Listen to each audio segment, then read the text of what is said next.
Okay. और साथियों, स्वागत है आपके एक बार फिर इस यूपी से सफ़र में जो लोग एक झकझोरते में लगे हुए हैं फिर लिखने वाले हैं, मैं उनका हार्दिक स्वागत करता हूं। यहां पर हम इकोनॉमिक्स की सीरीज लेकर चल रहे हैं for UPSC PSC and other competitive exam. यहाँ पर हम पूरी तरीके से डेप्थ में इकोनॉमिक्स को लेकर चलेंगे। रेफरेंस के तौर पर आप नितिन सिंघानिया की बुक को भी रेफ़र कर सकते हैं, ठीक है। यानी कि यहाँ पर जो भी टॉपिक्स आपके करवाए जाते हैं उनको आपने उसी दिन या अगले दिन नितिन सिंघानिया की बुक से पढ़ लेना है। सीक्वेंस में हम यहाँ पर चलेंगे, बता रहा हूँ। यदि आपको नितिन सिंघानिया बुक की लैंग्वेज समझ में नहीं आती है तो हम जो है एक चैप्टर होते ही या लेक्चर वाइज जो है नोट्स हमारे टेलीग्राम चैनल पर अपलोड कर देंगे, आप वहाँ से भी कर सकते हो।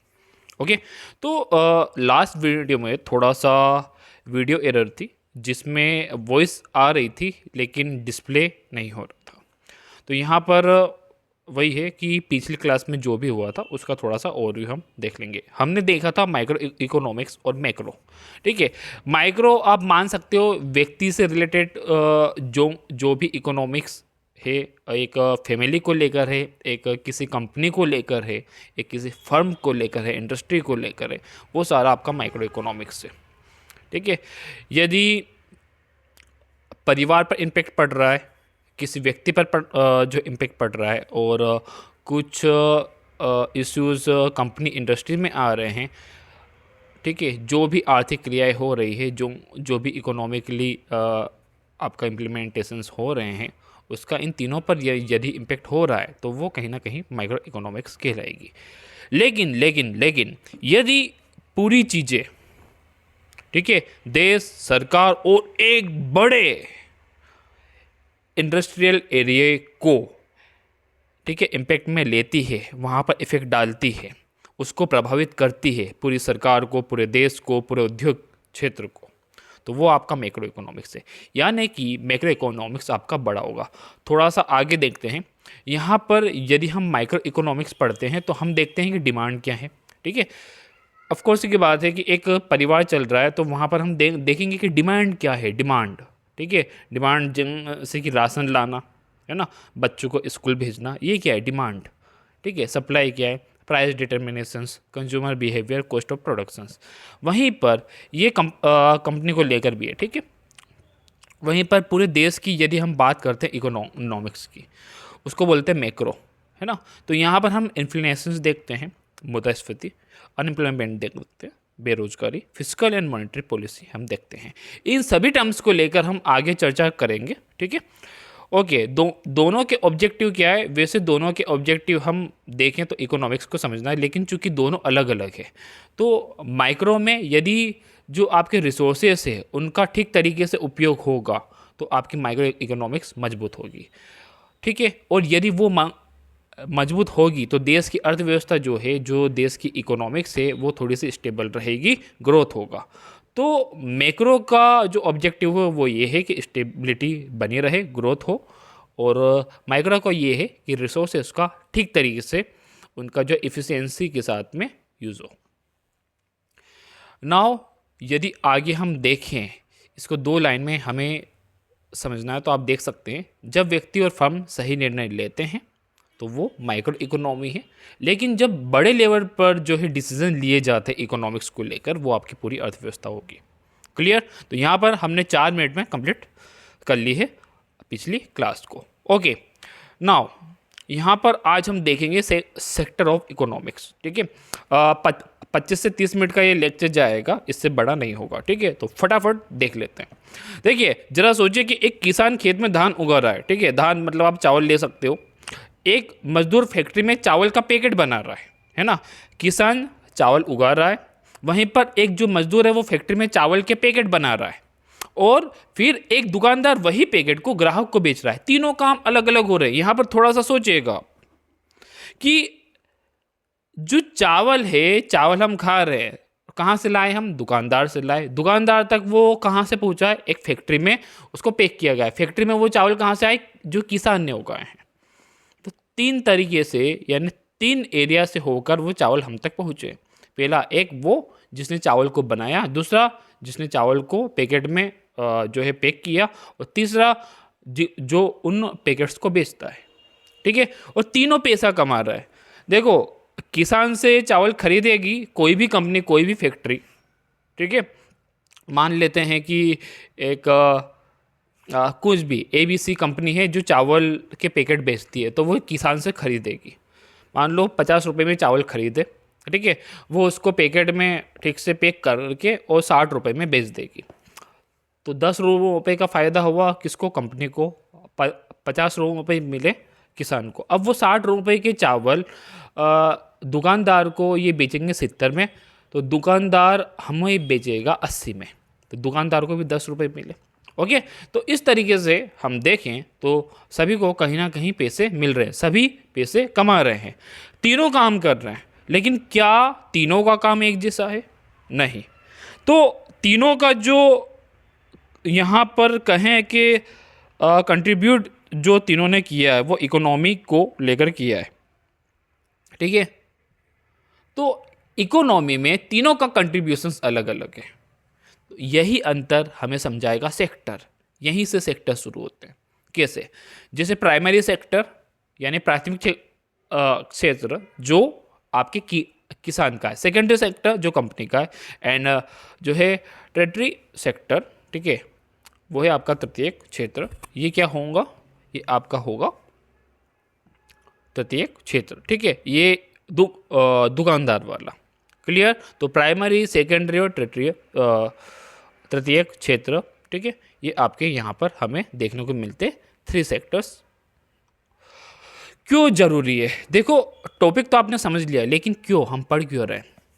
क्योंकि अगर आप जान लेंगे कि कौन सा काम किस क्षेत्र से जुड़ा है, तो आप किसी देश की इकोनॉमिक स्ट्रक्चर को समझ पाएंगे। कैसे? किसी देश में अगर ज़्यादातर लोग खेती करते हैं, ज़्यादातर लोग किसी देश में खेती कर रहे हैं, तो वो क्या हुआ? एग्रियन इकोनॉमी। वो क्या हुआ? कृषि प्रधान अर्थव्यवस्था। ओके। अगर ज़्यादातर लोग फैक्ट्री में काम करते हैं, ओके, तो वो हुआ इंडस्ट्रियल इकोनॉमी यानी औद्योगिक अर्थव्यवस्था। अगर सेवाओं का योगदान ज़्यादा है यानी दुकानदार ज़्यादा है जो बस माल को ले रहे, बेच रहे, सेवाएं कर रहे हैं, सर्विस प्रोवाइड करवा रहे हैं, तो सर्विस बेस्ड इकोनॉमी यानी सेवा प्रधान अर्थव्यवस्था कहलाएगी। तो भारत जैसा जो देश है इसमें तीनों मिलकर काम कर रही है।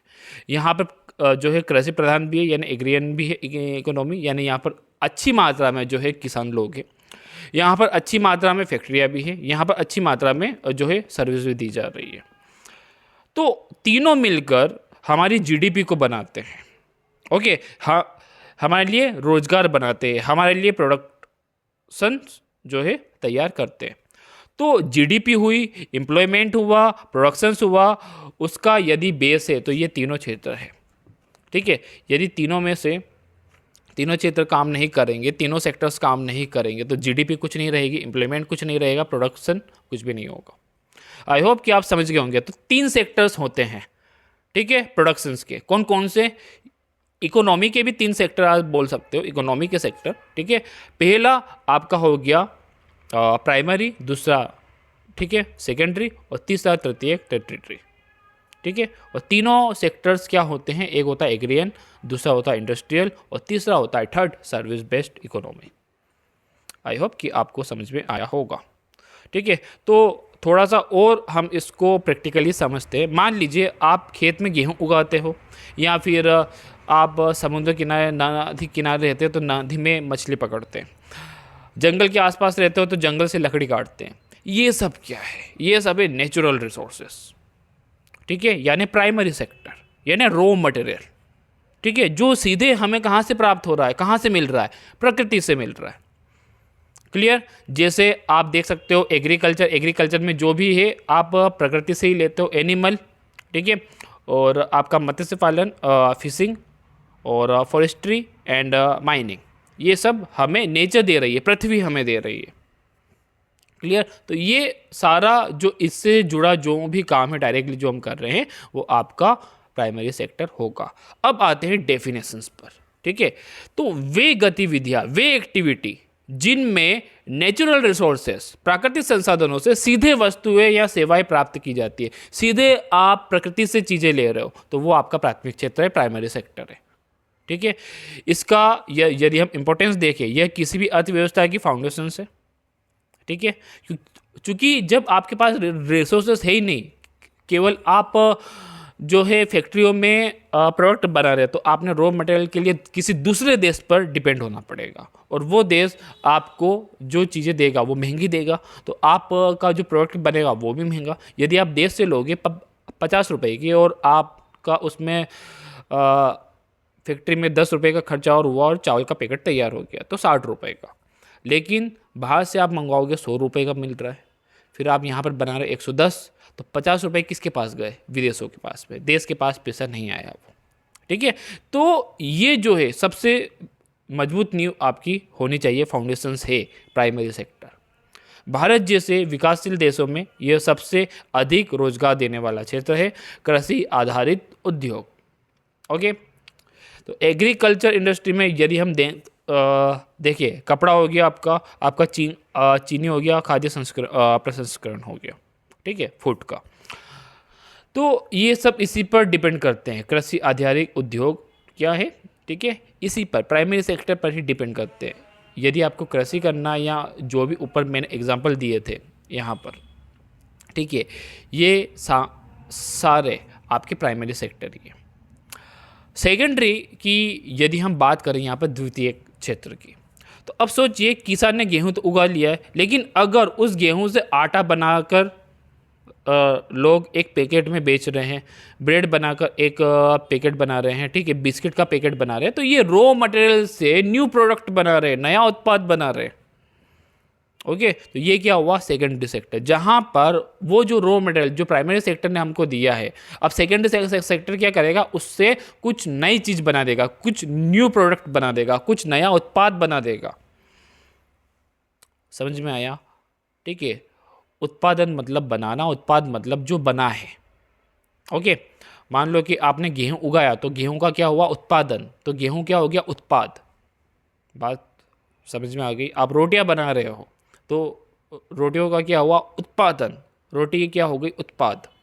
ओके, तो उत्पाद उत्पादन में कंफ्यूज मत होइएगा, हालांकि लगभग सभी को पता होता है। ओके, नाउ यही होता है सेकेंडरी सेक्टर, जहां कच्चे माल को उद्योगों में बदलकर नया उत्पाद तैयार किया जाता है। क्लियर? तो यहाँ पर क्या हो गया? एक तो मैन्युफैक्चर इंडस्ट्री, ठीक है, निर्माण उद्योग कि जहाँ पर कोई भी न्यू चीज़ बनाई जाती है, जैसे कि आपको सेमीकंडक्टर चिप बनानी है, ठीक है, तो उसमें कई सारे रॉ मटेरियल का यूज़ होता है, तो वो हो गया आपका रॉ मटेरियल प्राइमरी सेक्टर। जब वो आप लोगे तो आप सेमीकंडक्टर चिप बनाओगे, वो क्या हो गया? Manufacturing industry. आप मोबाइल बना रहे हो, मैन्युफैक्चरिंग इंडस्ट्री।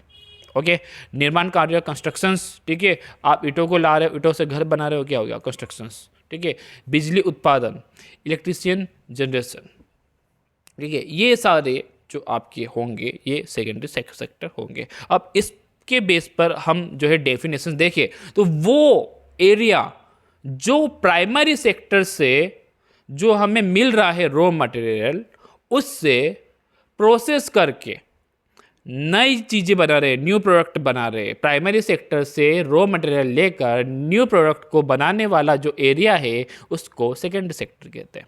क्लियर? यहाँ पर यदि हम इसकी इंपॉर्टेंस देखें तो यह रोजगार उत्पादन दोनों को बढ़ाता है, यह कृषि पर दबाव कम करता है, ठीक है। पहला पॉइंट समझ आया आपको या नहीं? यह रोजगार उत्पादन दोनों को बढ़ाता है। देखो यहाँ पर प्रोडक्शन हो रहा है, ठीक है, और रोजगार भी बढ़ रहा है, क्योंकि जितना प्रोडक्शन होगा उतना रोजगार बढ़ेगा। अरे मान लो कि एक आटे की चक्की है छोटी सी, ठीक है, वहाँ पर 20 लोग डेली पिसवाने आते हैं आटा, तो एक अकेला आदमी पिस लेगा, लेकिन वहाँ पर 500-600 लोग आते हैं, तो अब एक व्यक्ति तो काम नहीं कर सकता ये, ठीक है, तो क्या होगा? ज़्यादा इम्प्लीमेंट होगा, ओके, रोज़गार ज़्यादा होगा, यानी ज़्यादा एम्प्लॉय वहाँ पर लगेंगे, ज़्यादा मजदूर वहाँ पर लगेंगे, तो यहाँ से क्या होगा? आपका जो है प्रोडक्शंस भी बढ़ेगा और एम्प्लॉय भी वहाँ पर बढ़ेंगे, तो दोनों यहाँ पर बढ़ेंगे। यह कृषि पर जो है दबाव को कम करता है और आर्थिक विकास को गति देता है। यानी कि अब मान लो कि देश में सेकेंडरी सेक्टर नहीं है और टर्टियरी सेक्टर नहीं है, यानी द्वितीय तृतीय क्षेत्र नहीं है, तो लोग काम क्या करेंगे? प्राथमिक क्षेत्र का, और प्राथमिक क्षेत्र पर क्या होगा, दबाव, क्योंकि ज़मीन तो सीमित है। ज़मीन जो आपकी लैंड है वो तो लिमिट है, वहाँ पर कितने लोग काम करेंगे। तो यहाँ से यदि हम गेहूँ सब बो रहे हैं, अब किसी के पास खेती नहीं है, क्या करे, तो वो गेहूँ से कुछ नई चीज़ बनाने का काम कर ले। तो यहाँ पर क्या हुआ, यहाँ पर जो आपका प्राइमरी सेक्टर था उस पर प्रेशर थोड़ा कम हुआ है कि ठीक है अब हमें नौकरी देने की ज़रूरत नहीं है, कुछ लोग सेकेंडरी सेक्टर में भी जा सकते हैं। क्लियर। यहाँ से इकोनॉमिक डेवलपमेंट होगा, क्योंकि पैसे तो यहाँ पर भी मिलेंगे। ओके। थर्ड, उद्योगों के विकास से एक्सपोर्ट और विदेशी मुद्रा फॉरेन एक्सचेंज भी बढ़ती है। ठीक है, क्योंकि जब हम कुछ न्यू प्रोडक्ट बना रहे हैं और विदेशों में उस चीज़ की डिमांड है तो हम बेच भी सकते हैं, यानी कि एक्सपोर्ट कर सकते हैं। निर्यात, निर्यात मतलब बेचना, निर्यात एक्सपोर्ट, एक्सपोर्ट यानी बेचना, दूसरे देशों में बेचना। आयात मतलब आया हुआ माल, ठीक है, यानी विदेशों से आया, लेकिन जो जा रहा है उसको बोलेंगे निर्यात, एक्सपोर्ट करना। ओके, तो यहाँ पर जब आप जो है एक्सपोर्ट करोगे विदेशों में तो फॉरेन एक्सचेंज भी होगा, विदेशी मुद्रा हमें मिलेगी। Okay, clear. Now last, territory sector. तो कहानी से फिर से हम समझते हैं। अब आपने बिस्कुट बना लिया है, ठीक है, पहले तो गेहूं बनाया, गेहूं से ठीक है आटा बनाया, आटे से जो है वो मैदा बनाया और मैदे से बिस्कुट बनकर तैयार हो गया। अब क्या, लेकिन उसे बाजार तक पहुंचाना, बैंक से लोन लेना, इंटरनेट से बिक्री करना, ट्रक से डिलीवरी करना, ये सब क्या है, सर्विस है ये। अब आपने बिस्कुट तो बना लिया है, लेकिन इसको बेचेगा कौन, ठीक है, कौन बेचेगा। तो सबसे पहले इसके लिए आपको बैंक से लोन लेना पड़ सकता है, ठीक है। तो बैंक भी क्या कमाती है, क्या कमाती है, ब्याज, ठीक है, इंटरेस्ट। और फिर आप मार्केटिंग करोगे तो ये भी क्या है, ये भी एक सेक्टर है। तो इंटरनेट से बिक्री करोगे, कोई एक मार्केटिंग कंपनी है, वो क्या दे रही है, सर्विस, कि ठीक है हम आपका सामान बेचने में मदद करते हैं, सेवा करते हैं, ठीक है, हम आपको लोन देने में मदद करते हैं, सेवा करते हैं, ठीक है, माल को एक जगह से दूसरी जगह पर पहुंचाने में हम आपकी मदद करते हैं। क्या कर रहे हैं, वो सर्विस दे रहे हैं, सर्विस प्रोवाइडर। तो ये सब जो भी सर्विसेज हैं ये, ठीक है, क्या करती है, प्राइमरी सेक्टर और द्वितीयक सेक्टर, जो प्राइमरी और सेकेंडरी सेक्टर है, प्राथमिक और द्वितीयक क्षेत्र है, उसकी मदद करती है। ठीक है, तो जो सर्विस दे रही है वो क्या हो गए आपके टेरिटरी सेक्टर, तृतीयक क्षेत्र। जो वस्तुओं का उत्पादन नहीं करता है बल्कि सेवाएं प्रदान करता है, जो नई चीज़ें बनाता नहीं है उनको सेवाएं देता है। जैसे ट्रांसपोर्ट है ना, ट्रांसपोर्ट में कुछ नई चीज़ बन रही है क्या, नहीं, सर्विस दे रहे हैं। संचार, कम्युनिकेशंस, क्या हो रहा है, ठीक है, बैंकिंग, शिक्षा, एजुकेशन, ठीक है, यहाँ पर जो ये यूट्यूब है क्या दे रहा हूँ मैं, सर्विस दे रहा हूँ, ठीक है। तो ये टेरिटरी सेक्टर है। स्वास्थ्य, हेल्थ, ये भी है टेरिटरी सेक्टर। व्यापार भी क्या है, टेरिटरी सेक्टर, ट्रेड। ओके, तो वह क्षेत्र जो वस्तुओं के उत्पादन में प्रत्येक रूप से शामिल ना होकर, यानी डायरेक्टली एक ऐसा एरिया जो डायरेक्टली किसी वस्तु के न्यू प्रोडक्ट को बनाने में या प्रोडक्ट को बनाने में डायरेक्टली शामिल नहीं है, इंक्लूड नहीं है, वो केवल सर्विस के मीडियम से, यानी केवल सेवा के माध्यम से उससे जुड़ा हुआ है ना, और उसकी मदद कर रहा है उसको आगे बढ़ाने में, वो जो एरिया है उस एरिया को बोलेंगे टेरिटरी सेक्टर, यानी तृतीयक क्षेत्र। ओके, तो यहाँ पर हम देख लेते हैं, ये आधुनिक अर्थव्यवस्था की रीढ़ होती है, बैकबोन होती है, क्योंकि ये होगा ही नहीं, आप सर्विस लोगे नहीं, आपका न्यू प्रोडक्ट बिकेगा कहाँ से। यह रोजगार, सुविधा, जीवन स्टैंडर्ड ऑफ लिविंग को बढ़ाता है। यहाँ पर भी आपको रोजगार मिलेगा, ठीक है, ये आपको सुविधा देगा, तो थोड़ा सा आपका स्टैंडर्ड ऑफ लिविंग बढ़ेगा। सूचना प्रौद्योगिकी यानी कि IT, टेलीकॉम, बैंकिंग के विकास ने इस क्षेत्र को सबसे तेज बढ़ने वाला बनाया है, क्योंकि यही क्या दे रहे हैं, सर्विस दे रहे हैं। यदि मैं आपको अभी ये जो दे रहा हूँ ये आप सर्विस ले पा रहे हो, क्यों, IT सेक्टर के कारण, टेलीकॉम सेक्टर के कारण, ठीक है। ओके, नाउ जब आप ऑनलाइन पेमेंट करते हो वो भी आपको सर्विस दे रहे हैं, तो बैंकिंग के कारण। तो इससे काफ़ी सारी चीज़ें यदि हम यहाँ पर देखें तो सुधरी, यानी स्टैंडर्ड ऑफ लिविंग यहाँ पर थोड़ा सा बढ़ा है। ओके, तो तीनों को साथ में देखते हैं। प्राथमिक कच्चा माल तैयार करता है, ये हमें नेचर से मिलता है, जैसे उदाहरण खेती, एग्रीकल्चर और माइनिंग। द्वितीयक क्षेत्र यदि हम कहें तो यहाँ माल से न्यू प्रोडक्ट बनते हैं, ठीक है, और कहाँ से आता है ये प्राइमरी सेक्टर से आता है। और इसके यदि एग्जांपल देखें हम तो उद्योग और फैक्ट्री, इंडस्ट्री और फैक्ट्री। लास्ट टर्टियरी सेक्टर जो होता है ये हमें सर्विस देता है। ये किससे जुड़ा हुआ? प्राइमरी और सेकेंडरी सेक्टर दोनों से जुड़ा हुआ है। और एग्जांपल यदि हम कहें तो बैंकिंग और ट्रांसपोर्ट, तो तीनों एक दूसरे पर निर्भर है। कृषि के बिना देखो इंडस्ट्री नहीं हो सकती है, इंडस्ट्री के बिना व्यापार नहीं है, और व्यापार के बिना सेवा नहीं है। ओके, जब व्यापार हो ही नहीं रहा है तो आप सेवा किसको दोगे, क्या दोगे? क्लियर? तो तीनों एक दूसरे पर डिपेंड है। ओके, नाउ भारत की स्थिति या यदि करंट कॉन्टेक्स्ट में हम देखें तो 1950 के दशक में जो आपका प्राइमरी सेक्टर यानी कृषि था, उसका योगदान सबसे ज़्यादा था, सबसे ज़्यादा, है ना। हम कहते थे कि भारत कृषि प्रधान देश है, लेकिन आज सर्विस सबसे आगे, ठीक है। यानी विशेषकर आपका आईटी, बैंकिंग, शिक्षा, टेलीकॉम, ये आपको हर जगह दिखेंगे और इनका जो है फैलाव बढ़ा हुआ है। तो जीडीपी में यदि हम योगदान देखें, देश की जीडीपी में सबसे ज़्यादा 2024 में योगदान था टेरिटरी सेक्टर का 52%, ठीक है। यदि हम प्राथमिक क्षेत्र देखें, प्राइमरी सेक्टर 80% और सेकेंडरी सेक्टर का 30% था। क्लियर? तो यहाँ पर आई होप कि आपको समझ में आ गया होगा। नेक्स्ट टॉपिक की ओर चलते हैं। कुछ भी 8-9 मिनट में हम इसको कंप्लीट करने की कोशिश करेंगे। और डिमांड और सप्लाई, हमने इसको लेकर अभी तक कई बार पिछली क्लास में बात की है। अगर ये समझ में आ गया तो बाजार कैसे चलता है, कीमत क्यों बढ़ती है या घटती है, किसको नुकसान या फ़ायदा क्यों होता है, सब अपने आप समझ में आ जाएगा।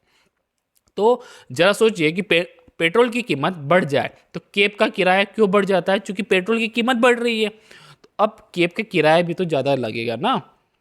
या फिर किसी त्यौहार पर टमाटर, प्याज, दूध, मिठाई अचानक महंगे क्यों हो जाते हैं?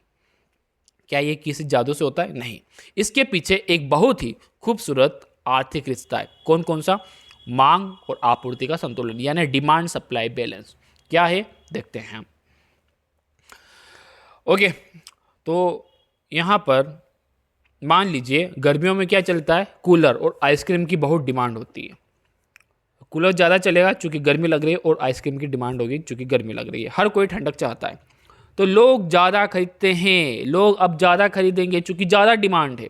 यही क्या है? डिमांड, यानी डिमांड बढ़ रही है। अब अगर दुकानों में कूलर की संख्या यानी कि सप्लाई वही की वही रहे, ठीक है, कूलर की संख्या वही की वही रहे, मान लो कि 10 है तो 10 ही है, तो क्या होगा? कीमत बढ़ जाएगी। अब अगर दुकानों में कूलर की संख्या यानी सप्लाई वही, ठीक है, वही की वही रहे तो कीमत बढ़ जाएगी। क्यों? क्योंकि जो चीज़ कम मात्रा में है उसकी मांग ज़्यादा है, ठीक है। कूलर की संख्या 5 ही है, आ रहा नहीं है। मान लो कि दुकानों पर 10 कूलर ही है। अब उस दुकान पर कूलर आ नहीं रहे हैं, केवल बिक रहे हैं। डिमांड बढ़ रही है लेकिन सप्लाई उसको मिल नहीं रही है। तो अब डिमांड ज़्यादा है, ठीक है। यदि एक पानी की बोतल है और खुदा ना खास्ता कि पानी की कमी हो गई और एक पानी की बोतल है, हर एक व्यक्ति उस पानी की बोतल को लेना चाहेगा। तो आप क्या करोगे? जो सबसे ज़्यादा रुपए देगा, जो सबसे ज़्यादा रुपए देगा वो इस बोतल को लेगा। तो क्या होगा? कीमत बढ़ेगी। ओके, तो यही है demand and supply. Okay, I hope कि आपको समझ में आया होगा। अब सोचो सर्दियों में क्या होता है? आइसक्रीम की डिमांड घट जाती है, दुकानों में माल बचा रह जाता है, ठीक है। बहुत सारा पानी कोई खरीद ही नहीं रहा है, तो आपको क्या होगा? लॉस। तो आप कम कीमत में भी दे दोगे। ओके, तो डिमांड घट जाएगी तो कीमत भी क्या होगी? घट जाएगी। दाम, ठीक है, दुकानदार घटा देता है कि ज़्यादा से ज़्यादा, जल्दी से जल्दी बिक्री और मैं कुछ और बेचूं। ओके, नाउ तो यहाँ पर डिमांड का हम देख लेते हैं। मांग का मतलब होता है यानी कि डिमांड, किसी वस्तु या सेवा को किसी निश्चित कीमत पर और निश्चित समय में खरीदने की इच्छा और क्षमता, यानी स्किल, यानी कि कैपेसिटी, कि आपकी इच्छा खरीदने की कितनी है दुकान से कूलर खरीदने की, और कैपेसिटी है या नहीं। अगर इच्छा भी है, कैपेसिटी भी है, तो क्या होगा, डिमांड बढ़ेगी। ओके, तो सिर्फ चाह होना मांग नहीं है, आपके पास कैपेसिटी भी होनी चाहिए उस समय पर। ठीक है, तो यदि उदाहरण मुझे आईफोन चाहिए, ये क्या है, इच्छा है। मेरे पास पैसे हैं और मैं आईफोन खरीदने जा रहा हूं, ये क्या है, डिमांड। क्लियर। तो केवल इच्छा से काम नहीं चलेगा, अब आपकी जेब में पैसे भी होने चाहिए, यानी एक कीमत, आपके पास कैपेसिटी भी होनी चाहिए। ओके, तो मांग को कौन कौन सी चीज़ें इंपैक्ट डालती है, एक तो प्राइस ऑफ द गुड, ठीक है, डिमांड। तो कूलर की जो डिमांड है गर्मियों में काफ़ी ज़्यादा होगी, है ना, क्यों। और दूसरा, यदि प्राइस ठीक ठाक है तो प्राइस ऑफ द गुड, यदि कीमत घटेगी तो क्या होगा, मांग बढ़ेगी कि चलो कूलर सस्ते मिल रहे, जल्दी जल्दी लो, तो कीमत बढ़ेगी, तो मांग क्या हो जाएगी, घटेगी। अब कूलर की प्राइस ज़्यादा कर दिए तो लोग अरे नहीं खरीदना, बहुत महंगा है, तो मांग क्या हो गई, घट गई। दूसरा हम देखते हैं उपभोक्ता की आय। यदि अमीर बनते ही लोग ज़्यादा चीज़ें खरीदते हैं, क्योंकि उनके पास ज़्यादा पैसा होता है, इनकम ये अच्छी है, तो मांग हर चीज़ की अच्छी होगी। रुचि और पसंद, टेस्ट एंड प्रेफरेंस, यदि फैशन बदलते ही डिमांड भी क्या होती है, बदल जाती है। ठीक है, यदि मान लो कि पहले पंखे चलते थे, फिर चलते हैं कूलर, अब क्या लेते हैं लोग, एसी। क्लियर। तो फैशन बदलते हैं तो जो है डिमांड भी चेंज होती है लोगों की। फोर्थ, संबंधित वस्तुओं की कीमत, प्राइस ऑफ रिलेटेड गुड्स, यानी कि कॉम्प्लीमेंट्री, कार और पेट्रोल और चाय और या कॉफ़ी।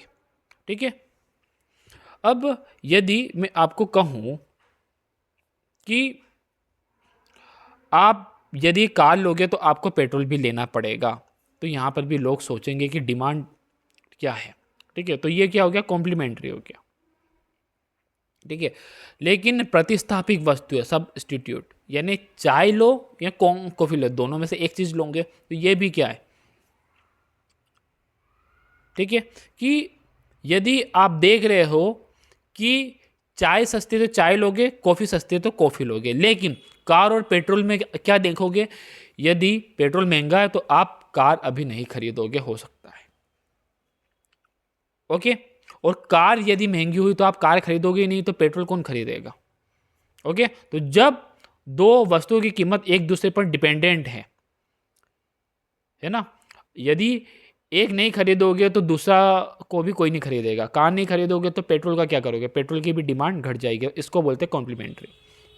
लेकिन चाय या कॉफ़ी में से एक चीज़ें आप खरीद सकते हो, जिसकी कीमत कम होगी वो आप खरीद लोगे। तो एक की डिमांड ज़्यादा होने पर दूसरे की यदि कम हो जाती है तो वहाँ पर होता है सब्स्टिट्यूट, यानी प्रतिस्थापक। क्लियर। आई होप कि आपको समझ में आया होगा। फिफ्थ, भविष्य की उम्मीदें, एक्सपेक्टेशंस। अगर कल कीमत बढ़ने वाली है, ठीक है, तो आज ज़्यादा खरीदो, इससे भी क्या होती है, डिमांड बढ़ जाती है। मान लो आपको पता चलता है कि कल से पेट्रोल महंगा होने वाला है, तो आज ही आप सारा पेट्रोल भर लोगे। ओके, तो ये हो गई डिमांड। डिमांड के नियम क्या है, जब बाकी सभी चीज़ें समान रहती है, यानी कि सेट्रिस परिबस, तो वस्तु की कीमत घटने पर मांग बढ़ती है। वस्तु की कीमत घटने पर मांग बढ़ती है, कीमत बढ़ने पर मांग घटती है। ये हम ऊपर देख चुके हैं, यानी सीधी भाषा में कहें, दाम घटेंगे तो खरीदार बढ़ेंगे, चीज़ें सस्ती मिलेगी तो डिमांड बढ़ेगी। ओके, नाउ जब मोबाइल फ़ोन की कीमत 20,000 से घटकर 15,000 हो जाएगी तो लोग ज़्यादा खरीदेंगे, यानी प्राइस कम तो डिमांड बढ़ेगी। ओके, नाउ सप्लाई यानी कि आपूर्ति, किसी निश्चित कीमत पर, ठीक है, यानी कि जैसे 50 रुपये का कुछ कोई वस्तु है, निश्चित कीमत, और किसी एक समय में है, जनवरी में, उसमें जो उत्पादक है द्वारा बिक्री हेतु बाजार में उपलब्ध कराए गए वस्तु और सेवा की जो मात्रा होती है, यानी जनवरी में 50 रुपये के जो कूलर है वो उनकी संख्या कितनी है, वो आपने कितने दिए हैं, दुकानदार के पास कितने, वो क्या है, सप्लाई। यानी जो उत्पादक बाजार में बेचने के लिए तैयार है वही क्या है, सप्लाई है। ओके, जैसे आप कहीं दुकानदार पर गए और 5 पंखे आपको चाहिए, तो दुकानदार कहेगा 3 ही पीस बचे हैं बस, तो वो क्या है, सप्लाई। ओके, तो आपूर्ति को प्रभावित करने वाले, अब यहाँ पर सप्लाई को कौन इम्पैक्ट डालेगा, कौन प्रभावित करेगा, वस्तु की कीमत, प्राइस। यदि मान लो कि पंखे महंगे हैं, ठीक है, कीमत बढ़े तो उत्पादक ज़्यादा उत्पादन करता है, ठीक है। उत्पादन लागत, कॉस्ट ऑफ प्रोडक्शन, लागत बढ़े तो आपूर्ति घटती है। और टेक्नोलॉजी, नई मशीनें, नई तकनीक, उत्पादन बढ़ता है। क्लियर?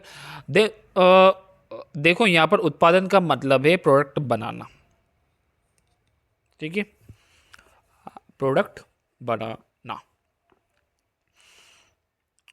तो यहाँ पर हम देखें, वस्तु की कीमत हो गई, कॉस्ट ऑफ प्रोडक्शन हो गया, टेक्नोलॉजी हो गई। फोर्थ आपकी गवर्नमेंट पॉलिसी, टैक्स और सब्सिडी। फिफ्थ है भविष्य की उम्मीदें, एक्सपेक्टेशन। अगर भविष्य में दाम बढ़ने की उम्मीद है तो आज कम सप्लाई की जाएगी। पांचों पॉइंट को हम समझते हैं कि वस्तु की कीमत यदि बढ़ रही है, ठीक है, तो उत्पादन क्या करेगा, ज़्यादा होगा। क्यों? मान लो कि पंखे की मांग जो है, डिमांड बढ़ गई, पंखे की डिमांड बढ़ गई तो क्या होगा, दुकानदार प्राइस उसकी बढ़ा देगा कि लोग ज़्यादा खरीद रहे हैं, इसकी कीमत ज़्यादा करो। कीमत जैसे ही आप ज़्यादा करोगे तो सप्लाई भी ज़्यादा होगी, चूँकि ज़्यादा पैसा आ रहा है। क्लियर? सेकंड, जब कॉस्ट ऑफ प्रोडक्शंस, यानी बनने में जो पैसा लग रहा है वो ज़्यादा लग रहा है ना, ये यानी पंखे का बनाना एक कंपनी को, एक इंडस्ट्री को, एक फैक्ट्री को थोड़ा सा महंगा पड़ रहा है तो वो थोड़ा सा कम बनाएंगे। थर्ड, नई मशीनें और टेक्नोलॉजी का प्रयोग होगा तो चीज़ें जल्दी बनेगी, तो यानी कि प्रोडक्ट जल्दी बनेगा। यानी देखो, उत्पादन और प्रोडक्ट यदि बढ़ेगा तो सप्लाई तो ज़्यादा होगी से, है ना। गवर्नमेंट पॉलिसी, यदि टैक्स कम है तो सप्लाई ज़्यादा होगी, ठीक है। सब्सिडी दे रही है सरकार तो सप्लाई ज़्यादा होगी। एक्सपेक्टेशंस, भविष्य की उम्मीदें। अगर भविष्य में दाम बढ़ने की उम्मीद है कि कल से यार जो है पेट्रोल महंगा होगा तो आज कम सप्लाई की जाएगी, क्योंकि कल महंगा होगा तो कल बेचेंगे, कंपनी ये सोचेगी। क्लियर? आई होप कि आपको चीज़ें समझ में आई होगी। ओके, तो लॉ ऑफ सप्लाई का नियम है, जब बाकी सभी कारक समान रहते हैं तो वस्तु की कीमत बढ़ने पर उसकी आपूर्ति भी बढ़ती है और कीमत घटने पर आपूर्ति घटती है। यानी सप्लाई यदि वस्तु की कीमत घटेगी, पंखे की कीमत घटेगी तो क्या होगा, सप्लाई भी कम होगी। मान लो कि पानी की बोतल जो है ढेर सारी है, उसकी क्या होगी, कीमत कम करनी पड़ेगी क्योंकि कोई खरीद ही नहीं रहा है। और जब सस्ते में आप दोगे तो वो कंपनी पानी की बोतल और बनाएगी क्या, पहले से ढेर सारी थी, ठीक है। तो कीमत जब घटेगी तो सप्लाई नहीं होगी, सप्लाई कम हो जाएगी। लेकिन जब मांग बढ़ेगी तो सप्लाई भी बढ़ेगी, ठीक है। दाम बढ़ेंगे तो सप्लाई बढ़ेगी, दाम घटेंगे तो सप्लाई घटेगी। अगर गेहूं का भाव बढ़ जाता है तो किसान उसी दिन गेहूं बेच देंगे, लेकिन यदि गेहूं का दाम कम मिल रहा है आज तो किसान गेहूं नहीं बेचेंगे अभी। ओके, तो ये था। बाकी थर्ड, इक्विलिब्रियम, संतुलन। देखो, अब सोचो, लास्ट टॉपिक है आज का, ठीक है। थोड़ा सा वीडियो बड़ा जा रहा है, बस 4 से 5 मिनट में ख़त्म करेंगे। एक तरफ खरीदार है जो कम कीमत चाहता है, ठीक है, कि मुझको जो है गेहूं कम से कम दामों में मिल जाए। दूसरी तरफ विक्रेता जो बेच रहा है, यानी कि किसान, वो क्या चाहता है, ज़्यादा कीमत चाहता है कि मुझे अच्छी दाम मिले, ठीक है। तो कीमत कहाँ तय होगी, ठीक है, जहाँ दोनों राजी हो, यानी कि इक्विलिब्रियम प्राइस, यानी संतुलित मूल्य। किसान अपना गेहूं बेच रहा है, ठीक है, वो बोल रहा है कि मैं 50 रुपये में गेहूं बेचूंगा, लेकिन जो खरीदार है, जो कंपनी है जो गेहूं से कुछ बनाएगी, वो बोल रही है कि मैं 40 रुपये में ही खरीदूंगा। अब 40 रुपये क्या है, काफ़ी कम है। उसमें यदि किसान बेच देगा तो किसान को घाटा, और 50 में तो कंपनी को जो है लागत, जो गेहूं से जो भी चीज़ बनाएगा उसमें लागत थोड़ी सी बढ़ जाएगी, यानी थोड़ी सी वस्तु बनाना उसको महंगी पड़ जाएगी। तो क्या होगा, यहाँ पर उसे भी कहीं ना कहीं घाटा है, और चूंकि जब वस्तु महंगी मिलेगी तो महंगी बेचनी पड़ेगी, और महंगी बेचेगा तो खरीदेगा कौन। तो दोनों के बीच में संतुलन बिठाया जाता है, इसको बोलते हैं संतुलन मूल्य। दोनों के बीच का जो मूल्य होता है वो, तो वह बिंदु जहां मांग और सप्लाई, ठीक है, डिमांड, ठीक है, और सप्लाई दोनों हो बराबर, कि जितनी डिमांड है उतनी ही सप्लाई है, तो वही संतुलन मूल्य और संतुलन मात्रा कहलाती है। वही इक्विलिब्रियम प्राइस और इक्विलिब्रियम क्वांटिटी कहलाएगी। मान लो एक एग्जांपल के तौर पर हम देखते हैं, 50 किलो पर 100 लोग दूध खरीदना चाहते हैं, 50 किलो, ठीक है, और किसान 100 लीटर बेचने को तैयार है। यह संतुलन है, ठीक है, यानी कि 50 रुपये किलो पर 100 लोग क्या करना चाहते हैं, दूध खरीदना चाहते हैं, और किसान 100 लीटर बेचने को तैयार भी है, 100 लोगों को, हर एक को। तो ये क्या है, संतुलन मूल्य। अगर दाम 60 रुपये हुआ तो खरीदार क्या होंगे, घट जाएंगे, क्योंकि 100 लीटर दूध है किसानों के पास में, और 50 रुपये पे बेचेगा तो 100 के 100 लोग खरीद सकते हैं, ठीक है। लेकिन 60 रुपये हुआ तो सारे लोग खरीद नहीं पाएंगे। सारे जब लोग खरीद नहीं पाएंगे तो क्या होगा, कम लोग खरीदेंगे, ठीक है, और विक्रेता बढ़ेंगे, असंतुलन होगा। अंत में बाजार अपने आप फिर से संतुलन की ओर लौटेगा। तो इस तरीके की चीज़ें होती है। ये हम पिछली क्लास में आप देखोगे तो मैंने इस चीज़ को क्लियर किया था कि किस तरीके से बाजार में संतुलन असंतुलन होता है, इनविजिबल जो हैंड होता है, आगे हम और देखेंगे। तो पूरा सिस्टम इस तरीके से चलता है कि मान लो कि कीमत बढ़े, मान लो कि गेहूं की कीमत बढ़ गई, तो उसकी जो डिमांड है वो घट जाएगी, कम लोग खरीदेंगे, महंगे हैं। लेकिन सप्लाई क्या होगी, बढ़ जाएगी, क्योंकि महंगे हैं, अभी बेच दो तो ज़्यादा फायदा होगा। ओके, तो यहाँ पर हो गया सरप्लस, ठीक है, यानी कि अधिशेष, यानी कि चीज़ें बच जाएगी। ओके, क्योंकि सभी लोग नहीं खरीदेंगे, महंगे हैं। तो दूसरी सिचुएशन हम देखते हैं, यदि कीमत घट जाती है, गेहूं सस्ते मिल रहे हैं, तो ज़्यादा से ज़्यादा लोग खरीदेंगे, अब डिमांड बढ़ गई। लेकिन अब क्या होगी, सप्लाई घट जाएगी, क्योंकि इतनी सप्लाई हो नहीं पाएगी। तो अब क्या होगी, उस चीज़ की कमी हो जाएगी, और जब चीज़ की कमी हो जाएगी तो डिमांड फिर से बढ़ जाएगी। डिमांड जब, ठीक है, और डिमांड जब बढ़ेगी तो कीमत भी क्या होगी, बढ़ेगी।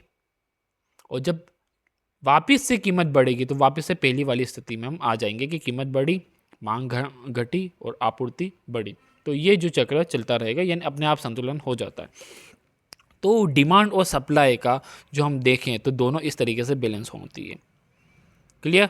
तो स्टेबल मार्केट इसी को कहते हैं।